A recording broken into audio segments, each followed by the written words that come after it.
జగన్నాయకుడు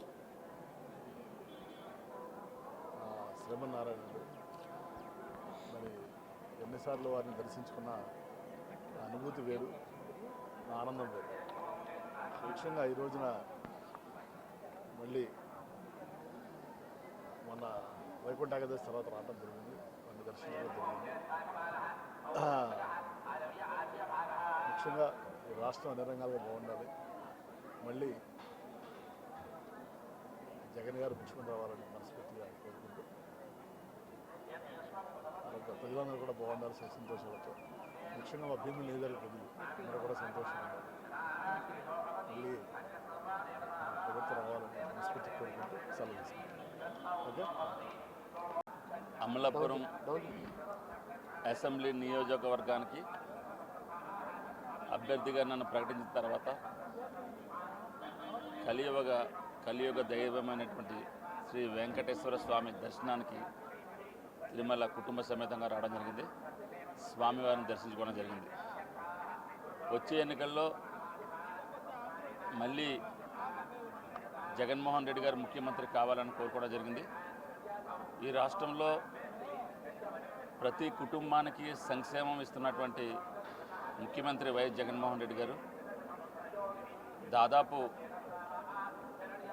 79 లక్షల మహిళల రుణమాఫీ చేసినటువంటి డ్వాక్రా రుణమాఫీ చేసినటువంటి నాయకుడు జగన్మోహన్ రెడ్డి గారు, వారందరి ఆశీర్వాదము, వారందరి యొక్క చలవతో జగన్మోహన్ రెడ్డి గారు మళ్ళీ ముఖ్యమంత్రి అయ్యి వచ్చే 5 ఏళ్ళు కూడా ఈ సంక్షేమ రాష్ట్రం మరింత ముందుకు తీసుకెళ్లాలని భగవంతుని కోరుకోవడం జరిగింది. 3 పార్టీలు కలిసి పోటీ చేస్తున్నాయి. 3 పార్టీలు కాదు, 30 పార్టీలు కలిసి వచ్చినా కూడా విజయం మాత్రం జగన్మోహన్ రెడ్డి గారిదే. ఎందుకంటే ఈ రాష్ట్రంలో ప్రతి కుటుంబానికి సంక్షేమం ఇచ్చాడు జగన్మోహన్ రెడ్డి గారు. ప్రతి మహిళని లక్షాధికారం చేశారు. ప్రతి కుటుంబం కూడా మినిమం 4 లక్షల నుంచి 10 లక్షల రూపాయల వరకు ఈవేళ సంక్షేమం అందింది. 2.76 lakhs crore రూపీస్ ఈవేళ జగన్మోహన్ రెడ్డి గారు ప్రజలకు అందించారు. ఎక్కడ కూడా అవినీతి తావు లేకుండా జగన్మోహన్ రెడ్డి గారు పరిపాలన సాగించారు. కాబట్టి జగన్మోహన్ రెడ్డి గారి యొక్క పరిపాలన గురించి తెలియకుండానే జగన్మోహన్ రెడ్డి గారికి 51% ఓట్లతో 85% సీట్లతో 151 సీట్లు ఇచ్చారు.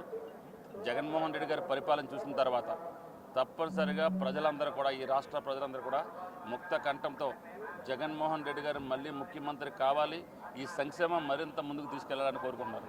మోడీ గారు మన కామెంట్ చేశారు, కాంగ్రెస్ పార్టీ వైఎస్ఆర్ కాంగ్రెస్ పార్టీ ఒకటే, దీన్ని మీరు నమ్మొద్దు అనే వాక్యం. ఈవేళ రాష్ట్ర ప్రజలందరికీ తెలుసు, జగన్మోహన్ రెడ్డి గారు ఎప్పుడూ ముఖ్యమంత్రి అవుదురు, కేంద్ర మంత్రి అవుదురు. కాంగ్రెస్ పార్టీ మాట వినుంటే కాంగ్రెస్ పార్టీ జగన్మోహన్ రెడ్డి గారిని 16 నెలలు అక్రమ కేసులతో జైల్లో పెట్టారు. కాంగ్రెస్ పార్టీ వైఎస్ఆర్ కాంగ్రెస్ పార్టీ ఏ విధంగా ఒకటవుద్ది అది ప్రతి ఒక్కరు తెలుసు.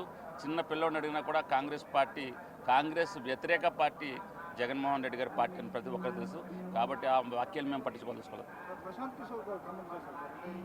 ప్రశాంత్ కిషోర్ చెప్పిన చాలా దక్కిల్ని తప్పుదోవ పట్టింది.